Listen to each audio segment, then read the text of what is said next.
என் அருமையான கூட்டாளி செல்லருக்கும் என் அன்பார்ந்த வணக்கங்களை தலைப்பணிந்து தெரிவித்துள்ளேன். இன்றைக்கும் நாங்கள் வீடியோவில் என்னத்தை பற்றி பார்க்க போகிறோம்னா டுக்கு பிக் பாஸ் பற்றி தான் பார்க்க போகிறோம். இதை சப்ஸ்கிரைப் பண்ணாதவங்க சப்ஸ்கிரைப் பண்ணிக்கங்க. ஏன்னு சொன்னால் சப்ஸ்கிரைப் பண்ணாமல் என்ன பார்த்துக்கிட்டு இருந்தீங்கன்னா பிக் பாஸ் கான்டென்ட் மட்டும்தான் வந்துக்கிட்டு இருக்கும். ஏன்னா என் பிளேலிஸ்ட் ரெடி பண்ணியிருக்குது அந்த மாதிரி.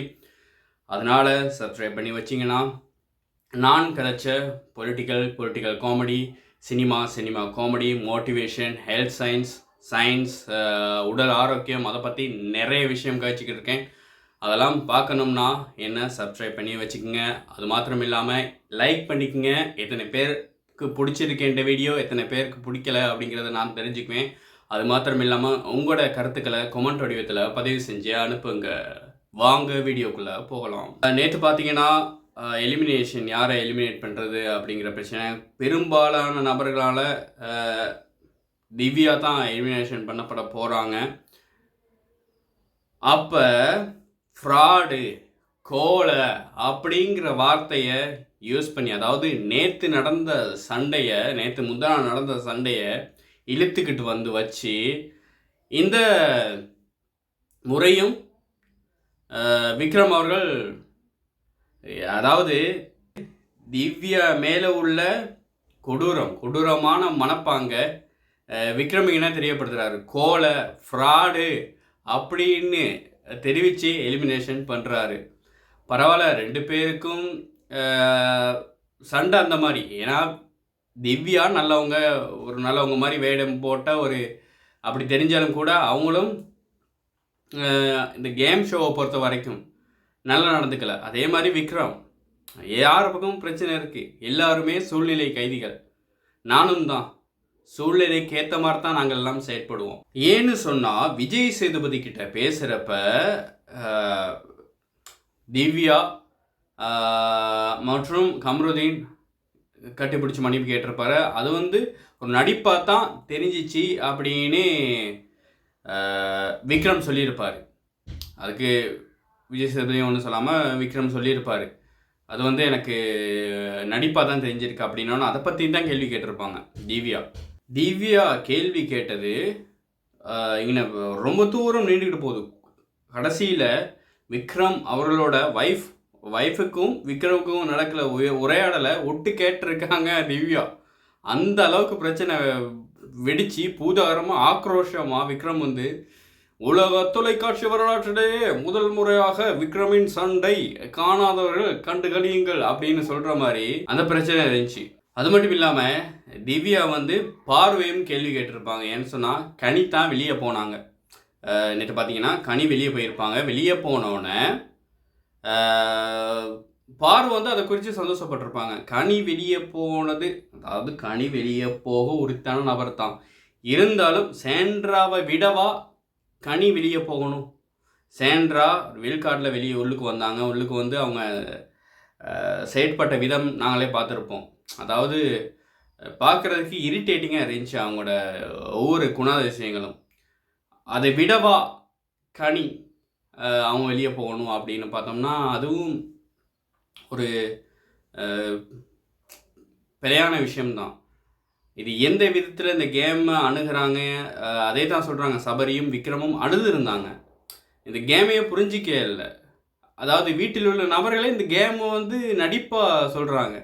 வீட்டுக்குள்ளே அந்த நபர்களே அந்த கேம் புரிஞ்சிக்கவே இல்லை, என்ன கேம்னே விளங்கலை அப்படின்னு சொல்கிறாங்க. அந்த அளவுக்கு பொய்யான ஒரு காட்சியாக இருந்துச்சு. அது ஏன்னு தெரியலை. இந்த வீட்டில் வெளியே அனுப்ப வேண்டிய நபர்கள் இருக்கிறப்ப நாங்கள் முதல்ல இருந்தே சொல்லிக்கிட்டு வரோம். வெளியே அனுப்ப வேண்டிய நபர்கள் நிறைய பேர் இருக்காங்க. ஏன் சுமாராக விளையாடக்கூடிய கேம் ஷோக்கில் விளையாடக்கூடிய கனியை வெளியே அனுப்புனாங்க அப்படிங்கிறது பிரச்சனை. யார் டிக்கெட் டு ஃபினாலியை வின் பண்ணக்கூடாது, வெளியே போக ரெடியாக இருக்கணும்னு கேட்குறப்ப கம்ருதீன் சொல்லியிருந்தார், பார்வை சொல்லியிருந்தார். அதை தொடர்ந்து அரோராவை சொல்கிறாரு. ரொம்ப அரோரா, பாரு, கம்ருதீன் இனிப்பிரியாத அது 3 முக்கோண காதல். ஒன்று அரோராவுக்கு கடலை போடுவான், இல்லாட்டி பாருக்கு கடலை போட தேவையில்ல, அதை ஏற்கனவே ஒட்டிக்கிட்டு தான் இருக்கும். அதுக்கு அதை பிக்கப் பண்ணி ஓட்டிக்கிட்டு இருப்போம்.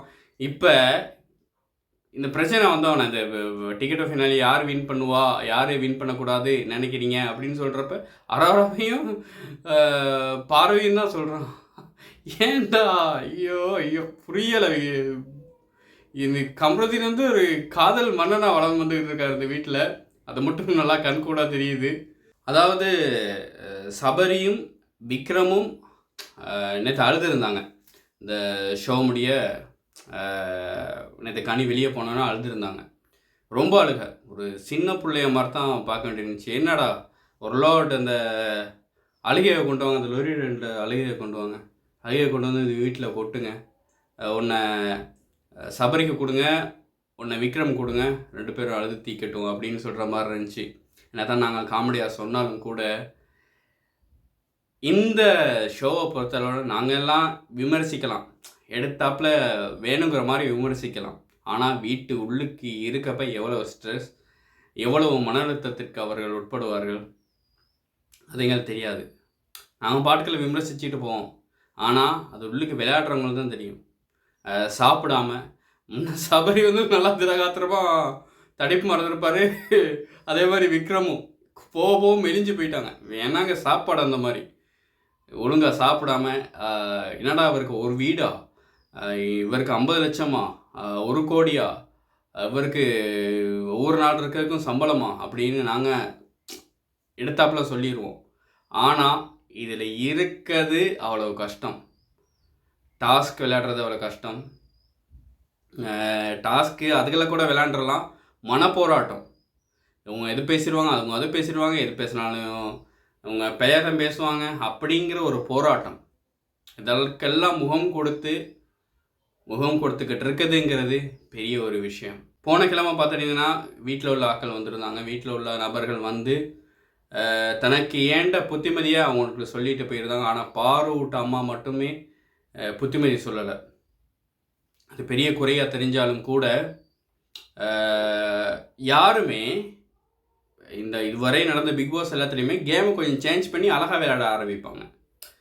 ஒரு கேம் அந்த வீட்டில் உள்ள நபர்கள் வந்த பிறகு அவங்க கேம் கொஞ்சம் இப்படியா, எனக்கு வெளியே இப்படி ப்ரொஜெக்ட் ஆகுதா, இப்படி ஆகுதா, இப்படி இதாகுதா, மானிட்டர் ஆகுதா அப்படிங்கிறத தெரிஞ்சு அவங்க வந்து ஒழுங்காக கேம் இப்போ வந்து ரூட் மாதிரி இருக்கும். ரூட் மாதிரி ஒரு ஒழுங்கான நேரான ரூட்டில் தான் போய்கிட்டு இருக்கும். ஆனால் இந்த கேம் ஷோவை பார்த்தீங்கன்னா இந்த பிக் பாஸில் தான் அடுத்தாப்புலே அடுத்த தடவையே சண்டை போட்டுக்கிறாங்க. அடி எங்கெங்கே ஆரம்பித்து எங்கெங்கே வினோத் வந்து விழுகிறாரு, அப்போ திவ்யா விக்ரமோட பிரச்சனையில் கமருதீன் வந்து விழுறாரு, விக்ரம் ஆடுறாரு. நான் சொன்னேன் உலக தொலைக்காட்சி வரலாற்றிலேயே முதல் முறையாக அப்படின்னு சொல்லியிருந்தேன். அந்த அளவுக்கு பிரச்சனை வெடிக்குது. இன்னும் என்ன நடக்குது அப்படிங்கிறத பார்க்கலாம். அதுவரை விடைபெற்றுக் கொள்ளும் நான் உங்கள் கூட்டாளியான ராயல். பாய், டேக் கேர்.